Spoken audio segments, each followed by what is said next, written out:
नमस्कार। अर्थशास्त्र विभाग में आप सभी का हार्दिक स्वागत है। अभी हमने पिछले व्याख्यान में फ्री ट्रेड जो होता है, मुक्त व्यापार, उसके पक्ष में तर्क देखे थे। हम अंतर्राष्ट्रीय अर्थशास्त्र पढ़ रहे हैं और इसके अंतर्गत हमने फ्री ट्रेड के पक्ष में तर्क, यानी फ्री ट्रेड से क्या क्या लाभ होते हैं देश को, अर्थव्यवस्था क्या क्या लाभ होते हैं, इसके बारे में अध्ययन किया था। अब हम पढ़ेंगे कि फ्री ट्रेड जो है, मुक्त व्यापार, उसके विपक्ष में तर्क, यानी कि फ्री ट्रेड जो है, उस फ्री ट्रेड से इकोनॉमी को क्या क्या नुकसान होता है, देश को क्या क्या नुकसान होता है, इसके विपक्ष में कौन कौन से तर्क हैं। ठीक है, पहला है मुक्त व्यापार की पूर्व शर्तों का अभाव। मुक्त व्यापार की जो शर्तें हैं, दाना फ्री ट्रेड की शर्तें हैं, जैसे पूर्ण प्रतियोगिता है, साधनों की गतिशीलता है। ठीक है, जो ये साधनों की गतिशीलता है, सरकारी हस्तक्षेप का जो अभाव है, यानी कि मुक्त व्यापार की जो शर्तें हैं, ये शर्तें सभी देशों में समान रूप से नहीं पाई जाती हैं। तो इन शर्तों के अभाव में पूर्ण प्रतियोगिता, साधनों की गतिशीलता, सरकारी हस्तक्षेप का अभाव, इनके कारण ये फ्री ट्रेड का जो कॉन्सेप्ट है, ये देशों के लिए लागू, सभी देशों में लागू नहीं हो सकता है। दूसरा है गला काट प्रतियोगिता। गला काट प्रतियोगिता हमने पढ़ा था उस माइक्रो इकोनॉमिक्स में, गला काट प्रतियोगिता। और प्रतियोगिता यानी कि ऐसी प्रतियोगिता जो गला काटने जैसी हो।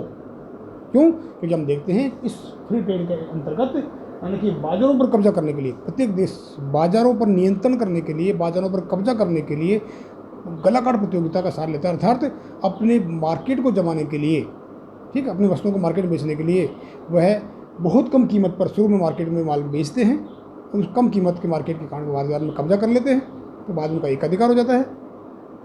ठीक है, आज हम देख रहे हैं कि हमारे मार्केट में दान रखिए, एक तरह से चाइना के जो प्रोडक्ट हैं उनका कब्जा सा हो रहा है। आप चले जाइए, किसी क्षेत्र में चले जाइए, खिलौने में चले जाइए, इलेक्ट्रॉनिक्स आइटम में चले जाइए, ठीक है, तो एक तरह से कब्जा हो रहा है दान रखिए। तो ये जो मार्केट में जो कब्जा है या गलाकाट प्रतियोगिता दान रखिए, ये एक तरह से इकोनॉमी के लिए नुकसानदायक है। ये देश को आत्मनिर्भर होने से ही बचाती है ध्यान रखिए, और विपरीत परिस्थितियों में ध्यान रखिए यह बहुत अधिक नुकसानदायक है।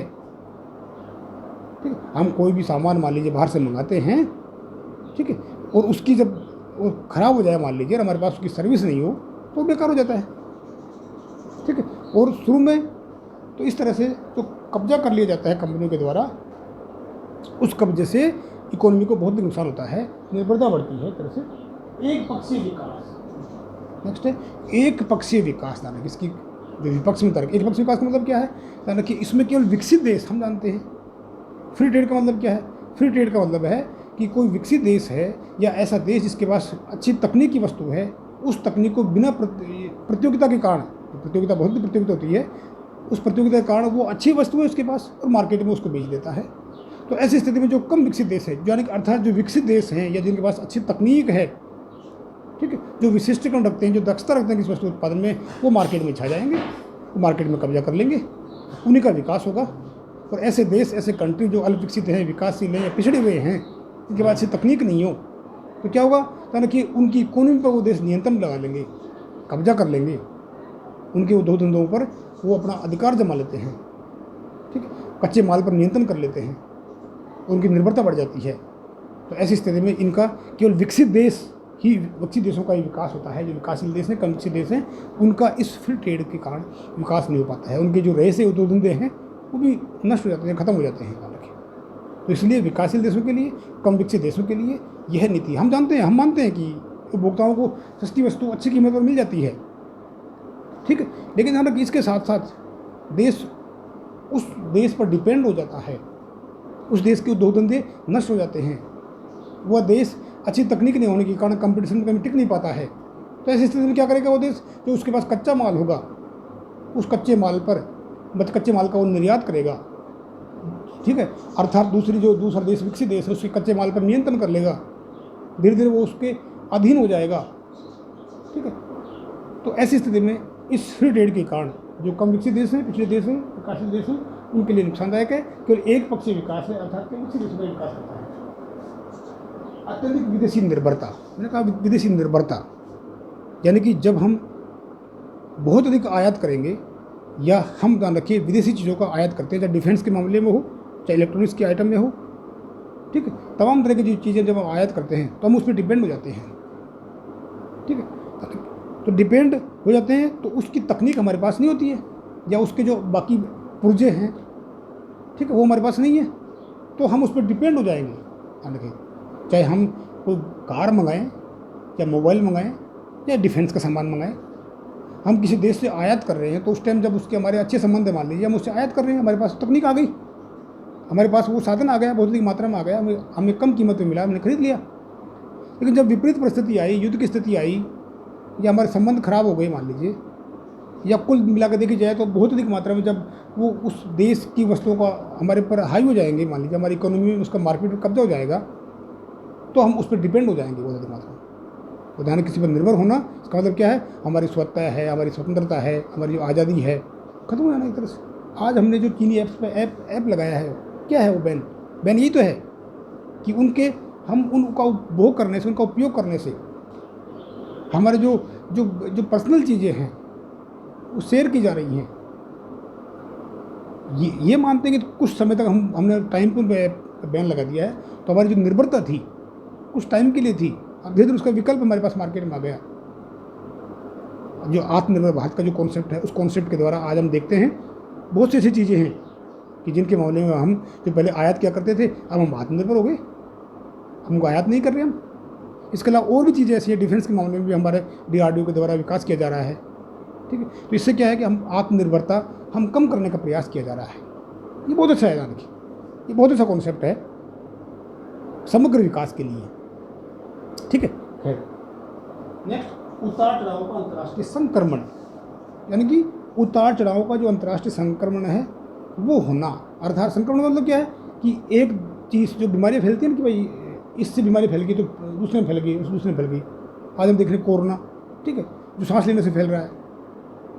तो उतार चढ़ाव अर्थात आज पूरा विश्व एक कुटुंब की तरह हो गया, अंतर्राष्ट्रीय व्यापार के कारण नज़दीक से हो गया। संचार के साधनों का विकास होने से, व्यापार के साधनों का विकास होने से, तो यातायात के साधन है वो तेज़ से विकास हो गए, पूरा विश्व एक कुटुंब की तरह हो गया। तो यानी कि इससे क्या होगा, जो उतार चढ़ाव है, हम देखा 2008 में जो मंदी आई थी, अमेरिका में आई थी, पूरे विश्व में फैल गई थी, ठीक है। यानी कि एक देश में कोई भी स्थिति आती है, अच्छी स्थिति हो चाहे बुरी स्थिति हो, कि उसका तेजी से अंतर्राष्ट्रीय स्तर पर तेजी से संक्रमण अर्थात तेजी से फैल जाती है वो।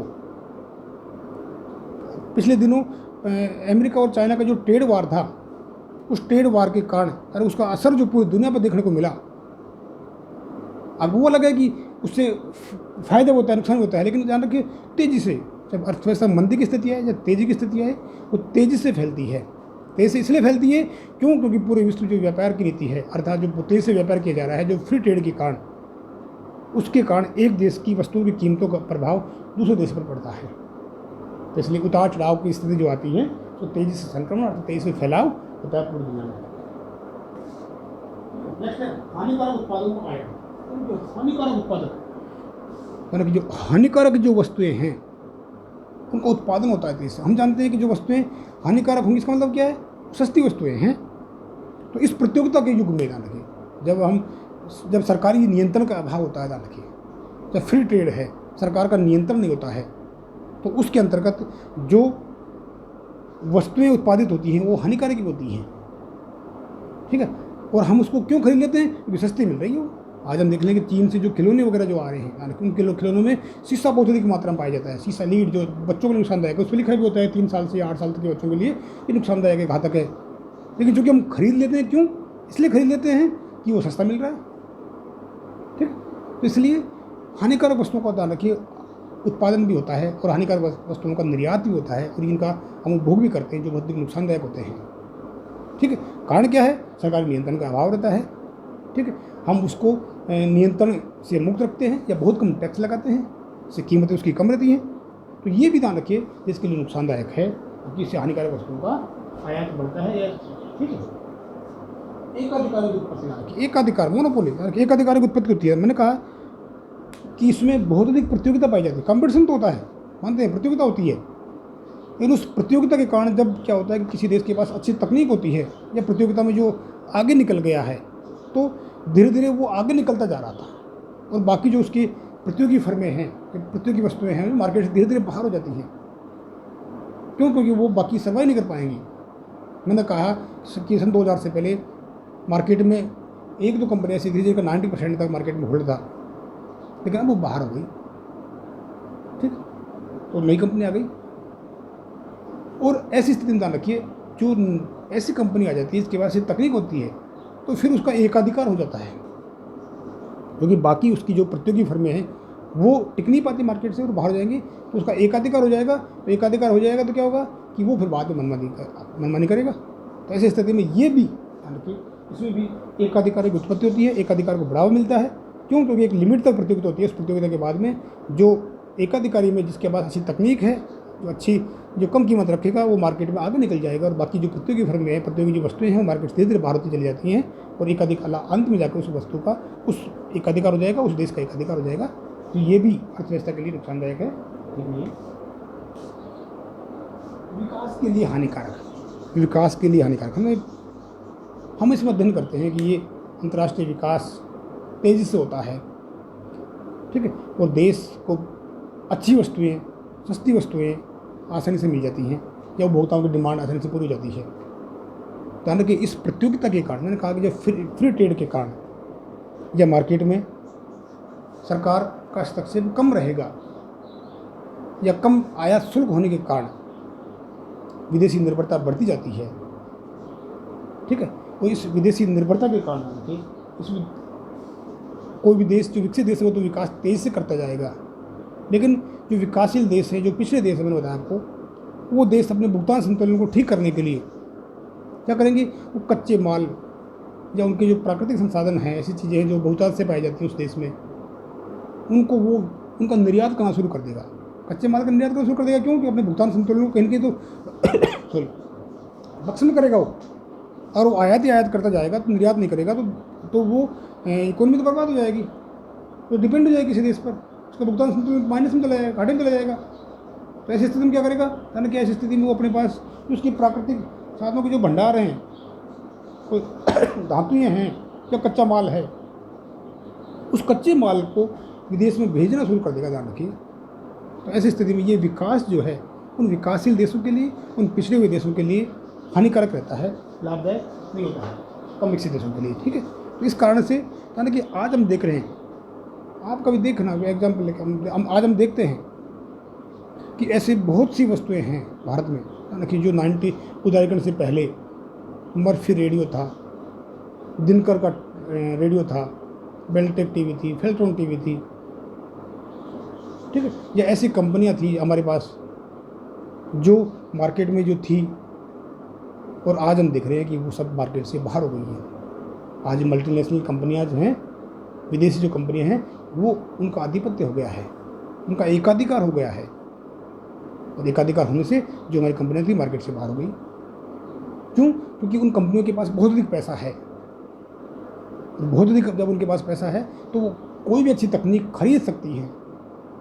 और हम जानते हैं कि जब किसी वस्तु का लार्ज स्केल पर उत्पादन होगा, ध्यान रखिए, लार्ज स्केल में जब उत्पादन होता है तो उसकी लागत कम आती है, लागत कम आती है तो वस्तु सस्ती होगी, बाकी वस्तुओं की तुलना में सस्ती होगी, तो धीरे धीरे वह फर्म उसमें विशिष्टीकरण प्राप्त करता जाएगा, ठीक है, और बाकी फर्में मार्केट से बाहर हो जाएंगी, उसका एकाधिकार हो जाएगा, ध्यान रखिए। और ये एकाधिकार से बहुत से उद्योग धंधे हैं जो परंपरागत किसी देश के उद्योग धंधे होते हैं, वो मार्केट से बाहर हो जाते हैं। आज हम देखते हैं कि भारत में जो खिलौने हैं, मिट्टी के सामान हैं, बर्तन हैं, वो बाहर से जो नए नए तरह के खिलौने आ गए, मान लीजिए, नए नए तरह के कंज्यूमर आइटम आ गए, उन कारण से जो देश के जो परंपरागत उद्योग धंधे हैं, जो कुटीर उद्योग हैं, वो धीरे धीरे बंद हो गए। आज हम देखते हैं गलीचा, पहले हाथ से बनाया गलीचा बहुत अच्छा आता था, आज हम मशीन से बने हुए गलीचे हैं, स्वेटर्स हैं, सर्दी के आइटम्स हैं, ठीक, वो आ रहे हैं, जिनकी बहुत कम कीमत होती है, दिखने में भी अच्छे होते हैं, सुंदर होते हैं। तो ऐसी स्थिति में उनका होल्ड हो जाता है मार्केट में, और बहुत से उद्योग धंधे जो हमारे हैं परंपरागत, जो मार्केट से बाहर हो जाते हैं, ख़त्म हो जाते हैं, लोग बेरोजगार हो जाते हैं। ठीक है, तो कुल मिला के फ्री ट्रेड एक उपभोक्ताओं के लिए कुछ हद तक लाभदायक है, लेकिन पूरी इकोनॉमी को ध्यान रखिए, संपूर्ण अर्थव्यवस्था को जब लिमिटेशंस के मामले में इसको लागू करना चाहिए।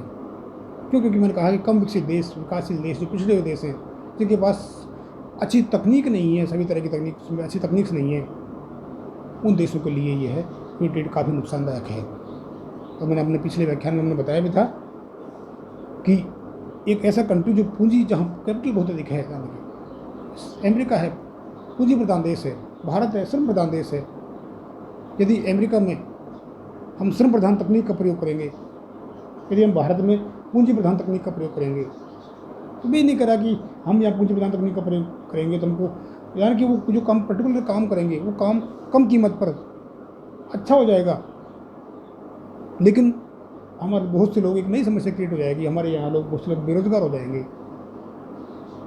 लोगों को रोज़गार नहीं मिलेगा क्योंकि मशीनों से काम हो रहा है। आज हम देखते हैं कि एक जेसीबी के द्वारा कम से कम 20 व्यक्तियों का काम उसके द्वारा अकेले से कर देती है। नहीं करा, बहुत अच्छा काम होता है, जल्दी हो जाता है, लेकिन उन लोगों को रोज़गार नहीं मिलता है। हमारे जो नरेगा स्कीम है, हमारे यहाँ लोग, नरेगा स्कीम में क्या होता है? नरेगा स्कीम का मतलब ये तो है, मुख्य उद्देश्य क्या है? लोगों को रोज़गार देना। यानी कि हम वही काम यदि मशीनों से करें या कैपिटल से करें, यानी कि बहुत कम कीमत में हो जाएगा, बहुत कम कीमत में हो जाएगा, लेकिन हम जानबूझकर उस पूंजी प्रधान तकनीक का प्रयोग नहीं कर रहे हैं, नरेगा स्कीम को बढ़ावा दे रहे हैं। क्यों दे रहे हैं? क्योंकि इससे लोगों को रोज़गार मिल रहा है तेज़ी से। 300 लोग एक जगह काम कर रहे हैं, 300 परिवारों को रोज़गार मिल रहा है, 300 परिवारों का घर चल रहा है। यदि हम मशीन से काम कराएंगे तो उतना काम 5 मशीनों के द्वारा आसानी से हो जाएगा, बहुत कम कीमत पर, बहुत जल्दी हो जाएगा। फिर वो जो इन लोगों को रोज़गार जो प्राप्त हो रहा है वो ख़त्म हो जाएगा, वो लोग ख़त्म हो जाएंगे। इसलिए इस श्रम प्रधान तकनीक का प्रयोग इसलिए हमें करना पड़ता है।